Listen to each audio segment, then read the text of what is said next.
Stand by to launch FanStream Sports. 3, 2, 1. Let's start. Hello, sports fans. Welcome to FanStream Sports. Nothing but pure sports. It is the Ohio State Buckeyes Blitz. I'm Tito Jeff Thidoff. Thanks so much for tuning in. Appreciate that. Follow me on Twitter @FitHappens. The banner down there is running a little bit. There we go. So you might not see, but it's @FitHappens on Twitter is where you can find me. Again, thank you for tuning in. Lots to get into today. Ohio State football spring practice starts March 7th. We're just a few weeks away from that. Football is always what drives things with Ohio State athletics. We will talk about, obviously, basketball, a little bit of hockey news also, but football is obviously what drives things. The news from Ohio State football recently, they canceled their home and home with Washington for the 2024 season and 2025, I think it was, but 2024 for sure they were going to play. Ohio State canceled that. They're going to pay a $500,000 fee for canceling that series to Washington, to the Huskies. Huskies, athletic department disappointed, they said, because many fans were looking forward to traveling to Ohio State to visit the Horseshoe and also hosting Ohio State. And there's a couple of reasons why this happened. One, because Ohio State in 2024, remember, USC and UCLA are going to join the Big Ten. And Ohio State will, theoretically, I've got to believe they're going to play USC that first season. So it should be a tougher schedule for Ohio State overall than they anticipated. Whereas before they just figured, well, it'll be a couple of tough Big Ten games and then Washington and then cupcakes. But now it looks different because I do believe Ohio State will play USC or maybe an underrated UCLA team that will add to that. So the Buckeyes wanted to soften their schedule a little bit and also add another home game. So now they will get another home game during that season as opposed to playing at Washington. Ohio State will gladly pay the $500K to get out of that deal. Just for the tie things up a little, Ohio State Washington's played 12 times. The most recently was in the Rose Bowl, and that was on January 1st, 2019. Ohio State won that game 28-23. The most recent time they played in the regular season was in 2007. Ohio State won that game. That was in Seattle, 33-14. The Buckeyes have won 9 of the 12 meetings. So, and then when we're football news, we get closer to spring practice and all that. Obviously, the Ohio State quarterback battle is so significant with who's going to win that battle to replace C.J. Stroud. Is going to be Kyle McCord or Devin Brown. I don't think Lincoln Kleinholz, the rookie, will be the freshman rookie. Yeah, there are rookies now. But the freshman doesn't look like he will probably get the job. I would be shocked if he did. But Ryan Day, I think, is looking for a more mobile offense regarding the quarterback. That doesn't mean that it's Devin Brown's job. I still think McCord is in the lead for that. But it does mean that potentially the way they're going to shape the offense will be tied into Kyle McCord maybe being a little more mobile than C.J. Stroud was. All right, let's talk Ohio State basketball. God, I don't like doing this because it's been such a difficult road. Ohio State now, they're 11-15 overall. They're 3-12 in the Big Ten. They've lost 7 straight overall, 12 of 13. They were blown out against Iowa, 92-75.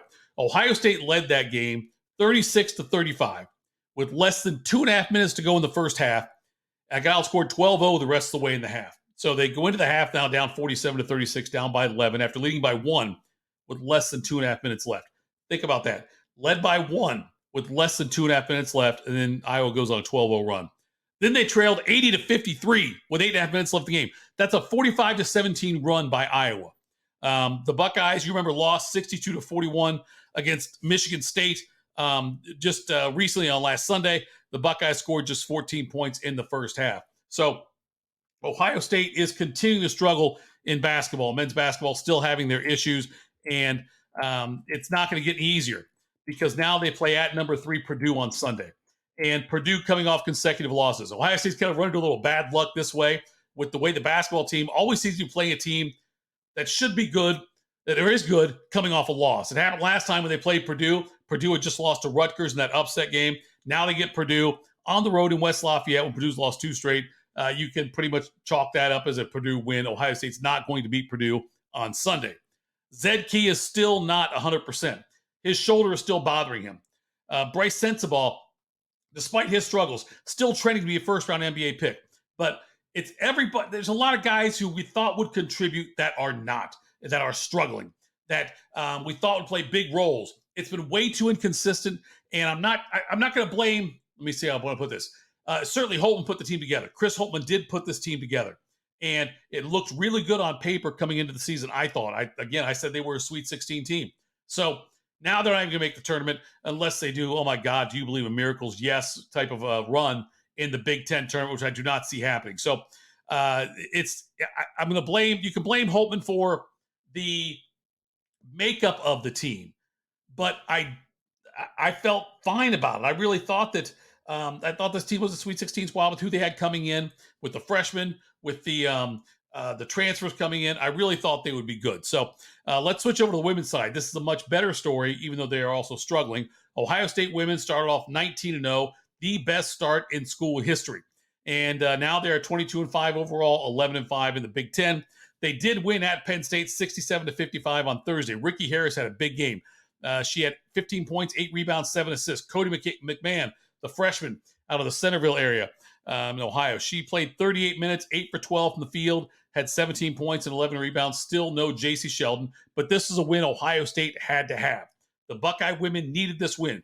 At one point, they were ranked number 2 in the country and looked like a surefire number 1 seed.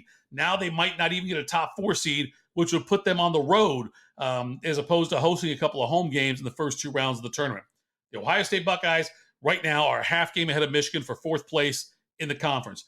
That's significant because Ohio State, with all the injuries they've had, if you get top 4 in the Big Ten, you get a double bye to the quarterfinals. Ohio State needs that spot. They have to be 4 to have more success in the Big Ten tournament. So they play the half game ahead of Michigan. I told you they play at Michigan on Monday night. Michigan is 20-6 overall, 10-5 in the Big Ten. And Ohio State won the first game against them 66-57. And then they close the regular season. They only have the 2 games left.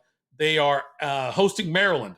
Maryland's 21-5, 12-3 in the Big Ten Conference on Friday, February 24th. In the first meeting at Maryland, Ohio State got demolished. They were throttled 90-56. So it's important for Ohio State to beat this Monday game against Michigan, biggest game of the season. Every time you get through this, big game. This is now the biggest game because the Buckeyes need to maintain that lead over Michigan. Michigan, who lost in the end on Thursday after playing Ohio State, they host Rutgers and play at Wisconsin, 2 very winnable games for the Wolverines. So that's why this game is going to be significant for the Ohio State women. The Illinois also 9-6, Purdue 8-6, still chasing these teams as well. But it's really the Monday game, Ohio State and Michigan, is going to be really what decides Ohio State's fate as far as the Big Ten Conference standings go and how they do in the tournament. The Big Ten, by the way, women's teams it's a loaded conference. It's the best conference in the country. They are leading every Division I conference in scoring. Their teams are averaging about 74 points a game, I think it is. I think they're first in field goal percentage, assists, steals. They're second in three-point percentage, third in free throw percentage. So this Ohio State women's team is rolling along with the whole Big Ten Conference, which should lead to a successful NCAA tournament run for the conference. I'm excited to see what they can do. I really hope Ohio State gets a top 4 seed. It is such a huge advantage to play those first 2 games at home. Switching over to hockey before we wrap things up here. The Ohio State men's hockey team is playing an outdoor game. They are going today on Saturday, as we're recording this. They are 10th in the nation. The Ohio State men's hockey team hosts Michigan up at First Energy Stadium in Cleveland. So I love the fact there's an outdoor game there. Not sure how much they'll draw, but it's kind of a cool idea that they've got that opportunity up there. Ohio State, Michigan, continuing obviously the rivalry between the 2 schools on the ice, outside at where the Browns play their home games. Also, the women, defending national champions right now. They're first in the nation in the rankings. They're 27-3-2 overall. They host Wisconsin on Saturday and Sunday. And other big news regarding the hockey team, and I love this. Again, the women, defending national champions. The men, they are no slouch. They're 10th in the country right now. They're a good team. Both programs moving in the right direction. And Ohio State announced that they are pending approval, building a hockey rink for the men's and women's teams, specifically for hockey, with obviously locker room facilities in there, a place to watch the games, coaches' offices, all of that going on. But the Ohio State University announced that their plans are to build that. I believe construction will get started later on this year if that happened. We're waiting to see on that. But that's exciting news for the hockey teams. And look, you can't underestimate how important having the Blue Jackets here has helped that. Youth hockey in Columbus on both the men's and women's side, boys and girls side, has gotten a big boost because of the Jackets. All right, that's it for today's Buckeye Blitz. We are with FanStream Sports, powered by DSP Media. So thanks so much for tuning in. Follow me on Twitter @ThatHappens. Would love to hear from you, but we'll do more Buckeye talk. We're getting closer and closer to spring football, so football never, ever stops around here. But this has been the Buckeye Blitz. I am your host, Jeff Tito Thidoff, again, Twitter @ThatHappens. Thanks so much for tuning in, and we will talk soon.